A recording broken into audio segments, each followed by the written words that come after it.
खुल गई। उसने देखा, ये क्या, वो तो अभी भी जेल में ही है और ये सब सिर्फ एक सपना था। उसकी आंखें भर आई। उसने खुद से ही बड़बड़ाते हुए कहा, ये सब क्या हो गया?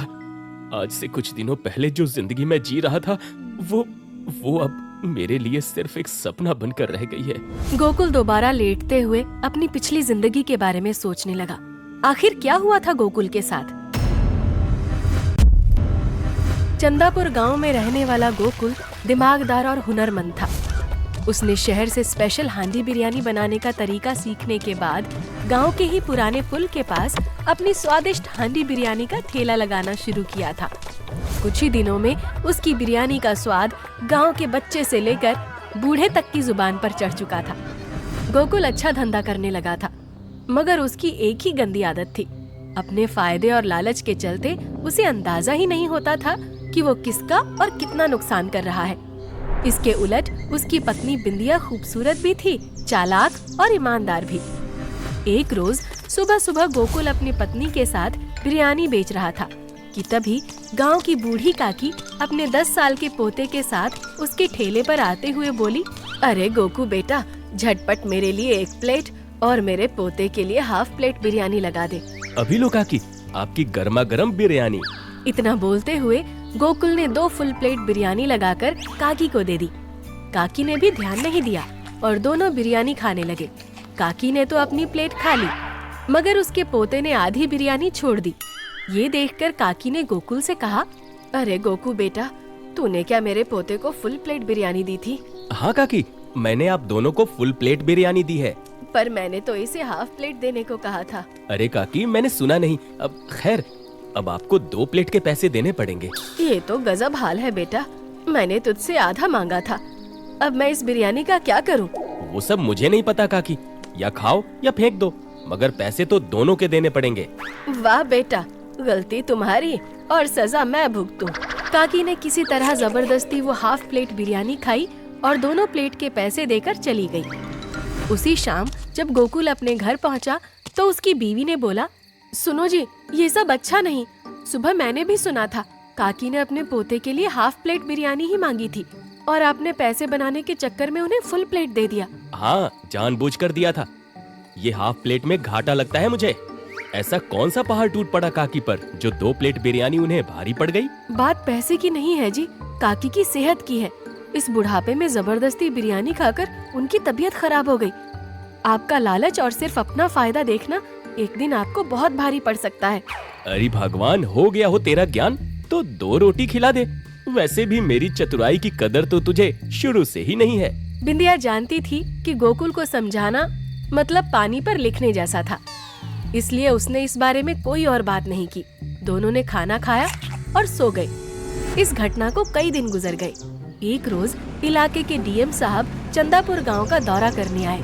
डीएम साहब और उनका पीए मनोज अपनी कार से चलते हुए गांव की साफ सफाई, स्ट्रीट लाइट और हैंडपंप की सुविधा देख रहे थे। सर, जिस हिसाब से हमने और गांव के सरपंच देखे, उस हिसाब से चंदापुर गांव के सरपंच काफी ईमानदार हैं। सड़कों की सफाई, मरम्मत, स्ट्रीट लाइट और पानी की व्यवस्था सब कुछ अव्वल दर्जे का कर रखा है। हाँ मनोज, जिस हिसाब से हम बिना बताए यहाँ दौरा करने पहुँचे हैं, उस हिसाब से तो देखकर यही लगता है कि सरपंच बाबू काफी ईमानदार हैं। कार नदी के किनारे वाले रास्ते पर चल रही थी। दोनों बातें ही कर रहे थे कि तभी मनोज की नजर नदी की तरफ गई। बाहर देखते ही मनोज चौंकते हुए अपनी आंखें रगड़ रगड़ कर बाहर देखने लगा। है सर, गजब हो गया। इतना बड़ा कांड, बाप रे। डीएम साहब ने भी बाहर देखा। पहले तो वो कुछ समझ नहीं पाए, फिर दिमाग पर जोर देने के बाद वो भी चौंक पड़े। है, चंदापुर गांव की नदी पर बना लोहे का वो पुराना पुल कहाँ गायब हो गया? पहले तो मनोज ने उस जगह की फोटो खींची, फिर अपने फोन से कई सारे लोगों को फोन करके तुरंत पंचायत भवन पहुंचने के लिए बोला। गांव, शहर सहित पूरे देश में ये खबर आग की तरह फैल गई कि चंदापुर गांव की नदी पर बना पूरा एक लोहे का पुल ही चोरी हो चुका है। सभी इस खबर से हैरान थे, मगर उधर गांव के पंचायत कार्यालय में इस बात का संज्ञान डीएम साहब द्वारा लिया जा रहा था, जहां मौके पर गांव के इंस्पेक्टर देव, सरपंच और पंचायत सचिव लल्लन मौजूद थे। डीएम साहब ने गुस्से में तमतमा कर कहा, इतना बड़ा हादसा आप लोगों के गांव में आपकी नाक के नीचे हो गया। और आप कहते हैं कि आप लोगों को खबर नहीं। सर, हम तो कुछ दिनों के लिए शहर गए हुए थे, अपनी आंखों का इलाज करवाने। अभी कल ही वापस आए। पर आप चिंता मत करिए, हम जल्द से जल्द उन चोरों का पता लगा लेंगे। तुम और तुम्हारा प्रशासन पूरी तरह से निकम्मा है सरपंच। तुम्हें पता है पूरे देश में हमारे गांव और राज्य की कितनी बेइज्जती हो रही है। सर, ये बड़ी गलती है जो कि हमारी तरफ से हुई है, पर अब बिल्कुल भी फिक्र मत करिए सर। अगले 15 दिनों में हम इस घटना के असली अपराधियों को सामने ला कर रहेंगे।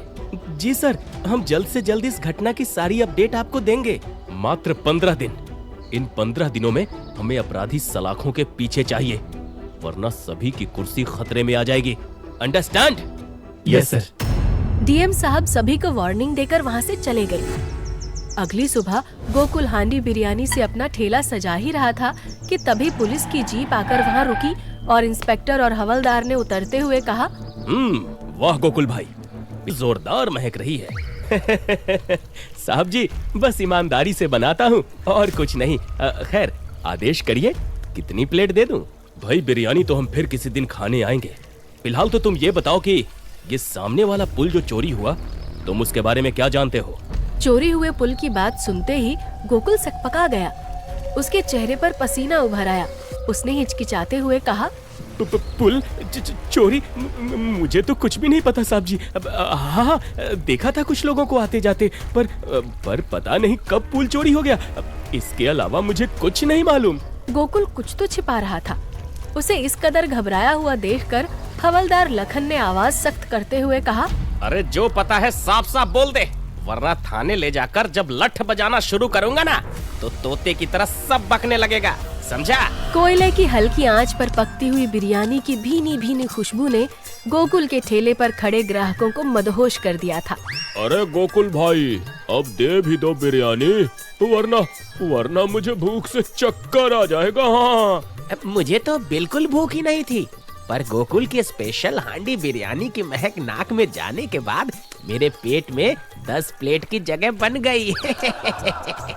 गोकुल ने कोयले के ऊपर से एक हांडी उतारते हुए कहा, अरे थोड़ा सब्र रखो भाई लोगों, सबको मिलेगी भरपेट बिरयानी।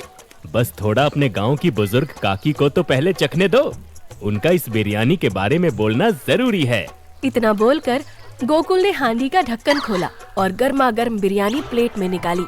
घी में पकी हुई खिले हुए चावल और नरम पीसों वाली बिरयानी की रंगत देखकर कई ग्राहकों के मुंह से लार टपक गई। फिर उस बिरयानी को गोकुल दूर बैठी काकी के पास ले गया और उन्हें खिलाते हुए बोला, काकी, अब बताओ ये नए तरीके से पकी हुई हांडी बिरयानी कैसी है? अरे वाह रे मेरे गोकू, मैंने आज तक इतनी स्वादिष्ट बिरयानी नहीं खाई। क्या रंगत, क्या खुशबू, क्या स्वाद, वाह वाह, मजा आ गया। ले तू भी खा। इतना बोलते हुए काकी ने गोकुल के मुंह में ही बिरयानी का निवाला डाल दिया। गोकुल आंख बंद करके बिरयानी का स्वाद ले ही रहा था कि तभी उसकी